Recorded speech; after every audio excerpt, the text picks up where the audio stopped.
What's up, guys? Steve Conroy with Lugaway Junk Removal and Demolition.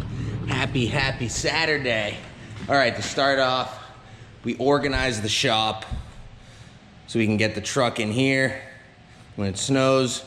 Everything's got its place, looking nice and clean. Still gotta go through some stuff. Got stuff to sell down here.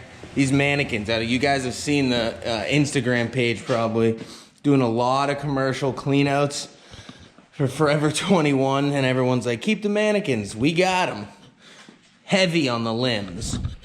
So that's one of the reasons I haven't been able to be filming so many of these day in the lives is because of that. These commercial jobs we're doing. Not only do we need consent from them to film in there, but it's just not like the ideal situation to be filming. I'm constantly moving the GoPro around. It's a nightmare to do it, and I'm trying to make money, not film YouTube videos. But so over here I finally got a bunch of these DOT lights in. I can show you out here. So I couldn't find them anywhere. These lights right here.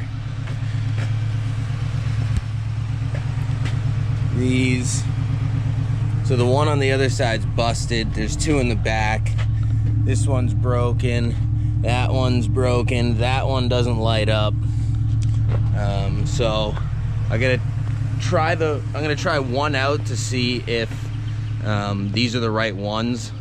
All the part numbers are the same, but they don't look the exact same. So I don't know if it's updated or whatever. So I'm gonna do 5 questions. The Q&A for you guys today, part 2. I'm gonna not speak in French, and I'm also not gonna speak in Spanish because apparently I don't know how to count to cinco in Spanish.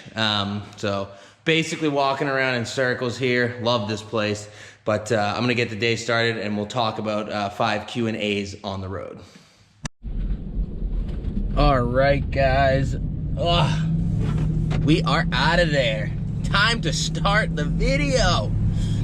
Empty load on our way to Cambridge, hoping to get 3 truckloads today for these guys. It's a fire restoration project we've been doing. I actually got the job from a buddy of mine who does junk removal a couple towns over. Anyways, so for this Q&A video, this is going to be more business related questions, and part 2, and then part 3, which I'll put out shortly after, is going to be like truck and trailer type questions. I just wanted kind of wanted to categorize them to make it a little easier for us to all kind of get on the same page. So question number 1 is, do you need a shop? And the answer to this question is yes and no. And I know you guys, you're probably like, why doesn't this kid give me a definite answer? I'm gonna give you my reasons for yes and no, because I, once again, feel like I'm a perfect example to be answering these questions. This is why I'm making these videos. So, reasons why you don't need a shop. I'm in year 4, I just got a shop. Years 1, 2, and 3, I didn't need one. I was busting at the seams. I didn't have places to put things. I didn't have the availability to use a shop when I wanted one. That's why I got one. But for the first 2 years, you park where you can. Park where you register your business. If you need to park, in someone else's driveway every now and then, just do that and keep the tools in your vehicle. A shop is an added expense, and it's a hefty expense depending on where you live. So for example, mine, I have to keep it heated because we have a bathroom in there. Now, I wanted just the parking of mine, but the 1,200 square foot warehouse came with it. So I wasn't gonna not take it. I thought I was just paying for parking, and I went to see it, and he's like, yeah, this comes with it. And I was like, all right, cool, whatever. So that allows us to offload stuff, into the shop that we can resell, that allows us to keep all of our tools out of the elements, and I like that. Now we can actually fit the truck in there, which is great. If we couldn't fit the truck in there, it would still be great. But I didn't need that because, or prior, because I was just focused on working. I just showed up to the truck every day and worked. Now, you know, we're doing a lot more demolition. We're doing a lot more commercial work. So I need to have the volume of, you know, barrels to bring to these massive jobs. I need to have the right tools to bring to the commercial jobs. I need to have extra of everything, because if something breaks, we need to go back and get another one. I can't just be like, oh, we have to go buy one now. It's, you know, we gotta, you know, keep everything moving. So if you're, you know, in that situation where you're that busy, then yeah, get a shop or get a yard. But you absolutely do not need one. Again, I didn't have one for 3 years and everything was fine.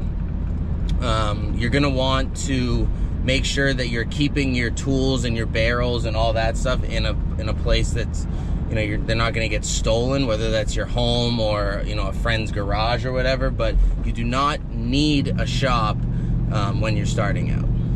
Question number 2, how much time do you allow yourself between jobs? This is a question that has been asked a few times, but it's a great question to ask. So how much time do you allow yourself between jobs? I typically give a 2-hour window. That's kind of standard. You'll find like a lot of other guys talking about that. When I started, I tried to plan jobs. So I would say, and you still need to plan them, but what I used to do was I would get a job in, you know, Needham, and I would plan and say, you know, it's going to take us an hour to do the job, and then we got to hit the dump, and then we got to go to this job. So I would say we're doing the Needham job at, you know, 7:30.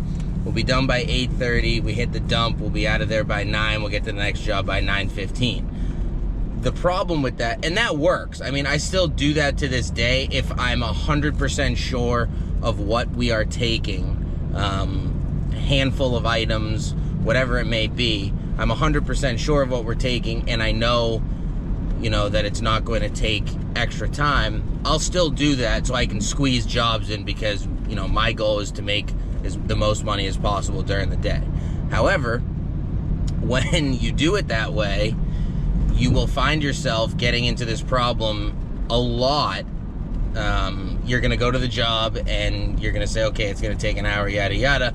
And then come to find out, you know, one of the pieces of furniture needs to be broken down, and it's a big piece of furniture, and there's a bunch of other furniture in the home that you have to move out of the way in order to break it down. And all this stuff happens, and now it's taking you 30 minutes to get one piece of furniture out. So now your hour-long job just turned into hour and 15 minutes, maybe an hour and 20, hour and a half. So what happens then is you start scrambling in your mind, and you're like, okay, so now I got to call this customer. You're trying to, you know, beast through the job so you can get to the dump and try and get there on time, but you know you're not going to get there on time. So now you got to call the next guy and say, hey, listen, we're going to be 15, 20 minutes late, yada, yada. Maybe they don't care, maybe they do. It doesn't matter. It becomes a scheduling problem for you. So what I do now, for the most part, is, you know, if I have to be somewhere at 7:30, first job of the day, we're getting there at 7:25. But the next job, if I think we're going to be there at 9, I'll say we're going to be there between 9 and 10:30, or 9 and 11, and we'll text you on the way. And I just follow suit after that. The next job is, you know, 11 to 1. The next job's 1 to 3. Again, this all depends on the size of the job and what town it's in. So you also, this kind of goes along with just scheduling in general. You know, like the other day we did a job that was 30 minutes this way, we hit the dump. We did a job 30 minutes that way, we hit the dump. And then we did a job 30 minutes that way. That was not ideal scheduling wise, but those jobs needed to get done on that day, and we made it happen. We actually squeezed a job in when we were doing the job that was over there after that, before we had hit the dump. So it goes along with scheduling. You don't want to schedule jobs that are all over the place. Ideally, when you have a lot of business coming in, you'll be able to say, all right, we're going to do like all the jobs in this area Monday, Tuesday. We'll do, you know, Wednesday, Thursday over here. And it doesn't work out perfect. And don't think that that's, you know, how everything works out. It's certainly not how it works out for me all the time. But it happens every once in a while, and you know it's good that way because you have some breathability in your schedule. But so break down the question. Give yourself 2 hours, unless you know that like you're going to get a couch at this place. That's it, and you know you'll be fine. Question number 3: what do you do if the customer adds more items, more junk? They want you to take more stuff that you didn't speak about, that you didn't quote when you spoke to them beforehand. The second question in this question is from Brett Koch, I believe your last name is. What's up, buddy? So the answer to this question is there's 2 ways you can do it. You can just take all of their crap and, you know, charge them more, or you reschedule. It's as simple as that. So the way I do it is, and this is a perfect example because this happens all the time, guys. We had a customer who was closing on their home. Crazy. And we've been there. It's the Holliston job. I filmed it. It's in like 3 day in the lives. We went back. They were supposed to get a quarter of a truck. So I scheduled for half of a truck because I knew that it was going to be more. We get there, 3 truckloads that day. 3. And she needed to be out. So in that situation, I called my other customers for the day and I said, listen, is there any chance we can reschedule? One guy said no, it was a moving job for someone else. We don't offer moving. I was trying to help someone out. This guy was all bent out of shape and I was like, listen, I already told you we're not a moving company, yada yada. I was very upset that he was going to call someone else to do the job. He ended up calling me at the end of the day and we scheduled it for another time and we got it out of the way. But so that's what you run into. You don't want to start rescheduling other customers because then they think you're not reliable. But this woman needed it out. There was no ifs, ands, or buts, and I could have easily called someone else to do it, but I said, I'm just going to do it, and I'm going to charge a little bit more to make it, you know, worth our while because she's messing up the whole day. That's an extreme example. If you go to pick up a couch and they want you to take 2 couches, or they have a couch and, you know, a couple dressers, that's up to you. You have to look at your schedule and say, okay, well, how have I planned out this truck right now? If I take this second couch, if I take these couple extra dressers, am I going to have space for the next job?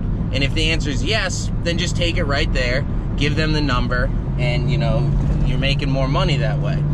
If you're not going to have enough space for the next job, that is a decision you need to make. Are you going to tell the customer you need to reschedule, or will you go and take that extra stuff, hit the transfer station, hit the dump, and then do the second job, or think you can squeeze it in, or it's really up to you on scheduling and how close your transfer station is to that job or to the next job. If that second customer you're doing after is going to have any wiggle room. This kind of coincides with, you know, your 2-hour window. If you did need to hit the dump or offload this stuff, you know, you'd have enough time to do so. So for me, 9 times out of 10, if we have the wiggle room in the schedule, I will always take care of it then and there, because if you don't do it, then they want to reschedule for, you know, the next day or 2, and your schedule's probably already booked, and you don't want them going to someone else.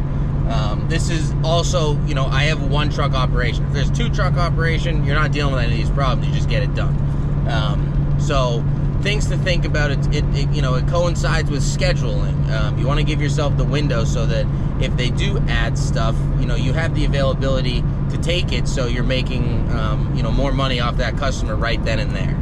Question number 4: how did you get your logo? So I'll do a little background on my logo here. So I had a different logo for 2 years, And this is a great example of why I changed my logo and why you should focus on branding. So my logo said Lug Away, and it had the Boston skyline in the background, and it was badass. I designed it. I had, an actual graphic designer, make the logo, but I gave him like rough drawings, and it came out, and it was dope. I loved it. All my buddies loved it. It was sick. Every time I showed up to work, once I got the boards on the side of the truck, I was just like, something's off. Something doesn't feel right. It's just not, something was just wrong. And what I realized was it was branding. It wasn't a brand. You look at that logo and you see Lug Away with the Boston skyline. What does that mean?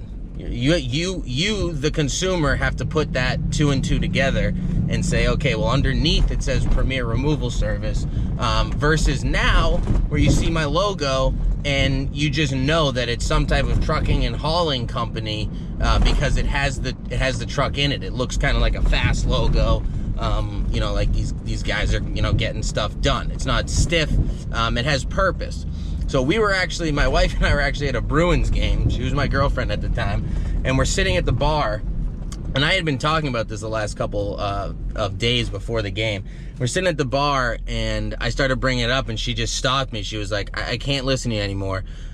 Your logo sucks, and you need to do something about it. And then she was pointing at the liquor bottles, and she was like, you need a brand. Like, all of these brands, you don't have to say vodka or tequila after them. You just say the name, or you see it and you understand what it is. That's the key, is that you see the logo and you get what it is. So that's what you need to look for when you're generating a logo. Again, I had mine for 2 years before I changed it. There's no problem with that.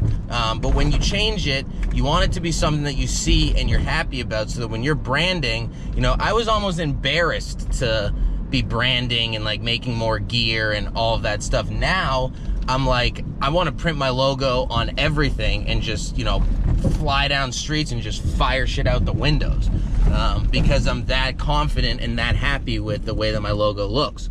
So I developed the logo, I drew it up, I came up with the idea, and then I gave it to a designer on a website called 99designs.com. I love this website because it's like a contest almost. You submit what you want, you pay, I don't know, I think there's different levels, but I think I paid like $500, and it blasted off to a bunch of designers, and they basically entered into a contest to win you as their customer. So, a week goes by and you have, 10, 15 designers send in, your logo based on what you've told them you want. And then from there, you can pick certain designers, you can ask them to tweak it, and then you end up, choosing one designer and tweaking your logo to exactly what you want, and then you can get it sized for marketing, for branding, social media, all that stuff. So that's a cool website. I know there's local guys that do it as well, so you can go that route. But the main thing with your logo is it's not just a logo, it's your brand. So you want to make sure that you're confident in your logo, and that your customer isn't going to look at it and say, what is that company, when you drive by? Because a lot of the times, that's missed work right there. When I changed my logo, the amount of people that call and say, hey, I just saw you drive by, you like remove stuff, right? Easy. Never got the call when we were in the with the old logo. People always said it was cool, but what's a cool logo if it's not going to make you any money? Question number 5. I'm just starting out and I'm thinking about taking out a small business loan. What do you recommend? Listen, my advice on this is do not take out a business loan to start a junk removal company. Unless you're taking out a small loan to buy yourself a pickup truck, junk removal is not, you do not need to take out a loan for this business. You do not need to carry the burden of a loan when you're starting out, because when you're starting out, it's rocky. You're not getting, job after job after job. When you start out, you'll have a job here and there, and you know, you have to work your way up to it. It's almost best to keep your job and start this on the weekends and slowly transition, or do what I did and save up a huge chunk of change and start the business so you have money to live off of, you know, so that if, you know, shit hits the fan and you're not getting any jobs, you can still pay your bills every month. So in my opinion, I would not take out a loan for a truck. I would not take out a loan for a trailer. Maybe do it from a family member that you can pay back and there's no interest accruing, but that's kind of my opinion on that. I wouldn't suggest that. There's no need to go out right off the rip and buy a dump truck or buy a brand new dump trailer. If you need to, like I said, money from family, friends, buy a beater pickup truck and do it that way. So that's the 5 Q&A, the business side. I'm getting to this job here in Cambridge, so we're gonna load this truck up, and now I'm going to, on the way back and throughout the rest of this day, I'm going to film part 3 that I'm going to post after this video as well, that's going to talk about trucks and trailers. So stay tuned.